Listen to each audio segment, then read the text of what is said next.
So once you left, how did you leave? They wouldn't let me leave. They just, I mean, they just kept saying no, no, no, no, no, no, no.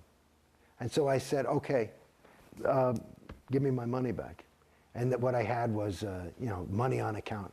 And per their policy, if you ask for your money, that was it. And they did give it back? They gave my wife's money back. They offered to give me my money back. And I'm still in a, they want me to sign a piece of paper that says that I have no further claim against them. And I told them I can't do that because I feel I do. And I just said, you know, I mean, I don't have the time or the money to get into a legal battle. Even like, let's say $1 million they probably owe me conservatively. And in this country, you could do pain and suffering. Maybe I could get a couple extra bucks. I just don't. It's tough to litigate Scientology. Yeah, but I'm not going to sign some paper that says I don't, you know, I just couldn't. It's just my own integrity. I couldn't, you know, I couldn't say that.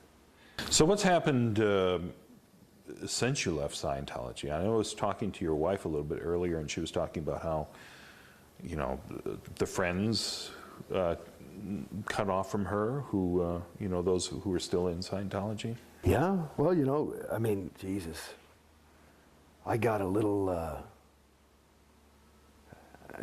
son, too. And he was in a little Scientology school. And he was 4 at the time. And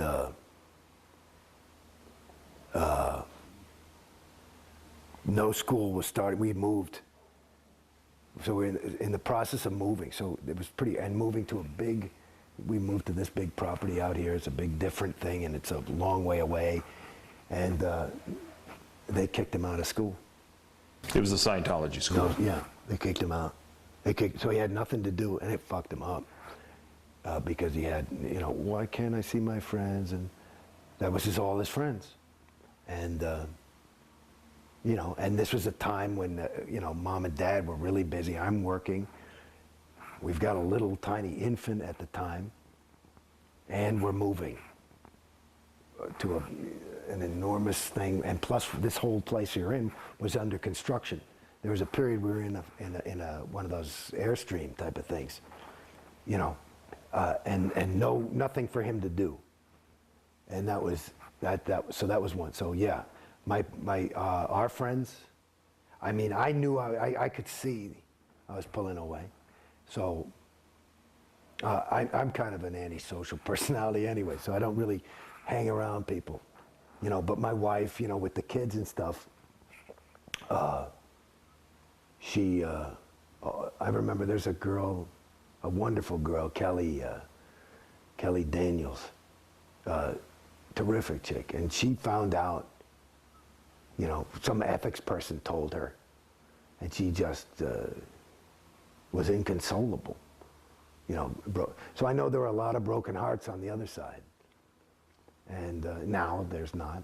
I saw some fucking kid like that I hardly know, you know. I do voiceovers too, so I went to a voiceover, and there was some kid from Scientology. And like usually if I'd see him at a voice, I'd be, hey, Jason, you know. And he went, you know, and I just said, you fucking punk. That's what I said to him. It's just like, you see that's it in a nutshell. You know, both of them are alive. The Jason, because we're Scientologists, and because you're out. And so when you look at the thing about, it's really, really, the data shows from the fact, like Tori's husband left her. These people, their families are just, there's the proof. There's the proof. You're incapable of being a good friend if you're a Scientologist. Because you're a Scientologist. And Jason Beghe, the Scientologist, is willing to lose David. Is willing to sacrifice certainly the quality of my relationship with Mom and Dad and brothers and sisters. And God knows who else that I could have made friends with that weren't Scientologists. Because whatever, maybe they just didn't understand or whatever. And my whole fucking, the most important thing in my life, for me, again, going back to who I was as a kid, was a guy who was interested in people. And I wasn't like judging people, like, I was just willing to be them. And maybe that's why I became an actor. And I grew up in New York. And I was like, this is people, people, people. Every day growing up, I would meet somebody. You're on the subway. And now, you know, people go to the Home Depot with me, and we go and I hang and we talk and we do a thing, and that's who I am. And to some degree, you're not able to communicate because you can't, you've got a bubble around yourself. It's this thing, and there's another way that part of the thing that made it a little bit easier for me to get out of Scientology than other people was that I would always look at the religion side. And it's like, because again, I was always interested in religion. And when they get exclusive, you gotta wonder, you know, in other words, you know, I don't have anything against anybody's religion. It's fine. But, you know, the evangelicals are the only ones going to heaven. And the Muslims are the only one going to Allah or whatever. And the Scientologists are the only people who know. I go, well, I don't think so.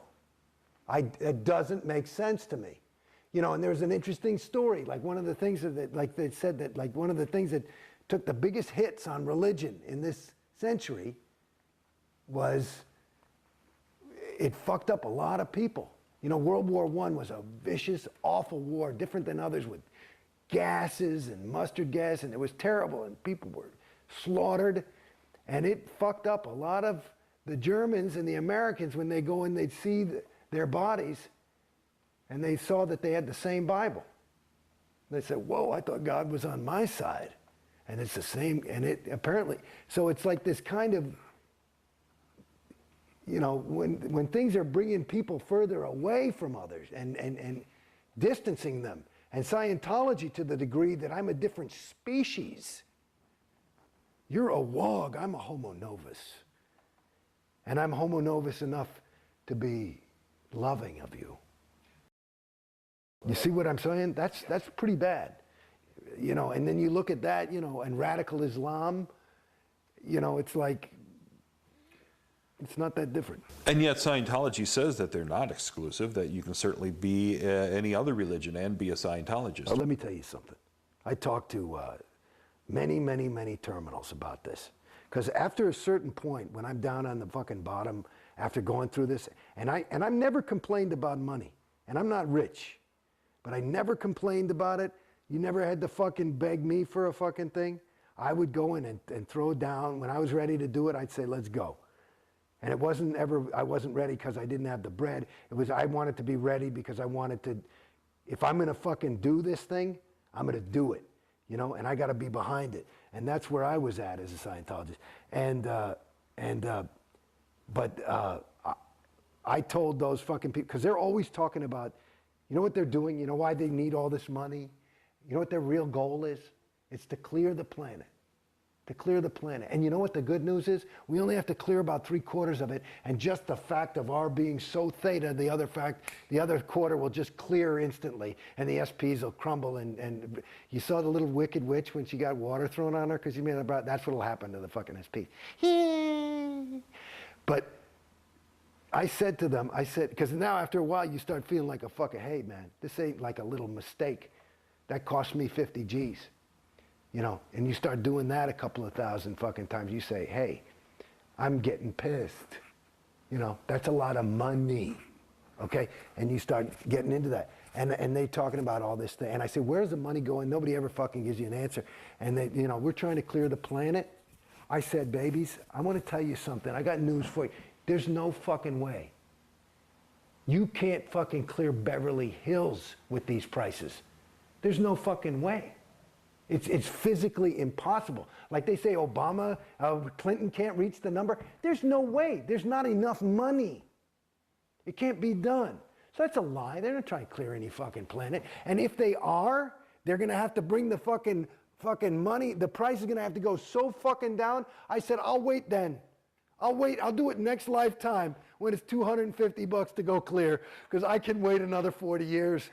You know, and it'll save me $1 million, and I'd rather my fucking kid go to private school. you know. So fuck it.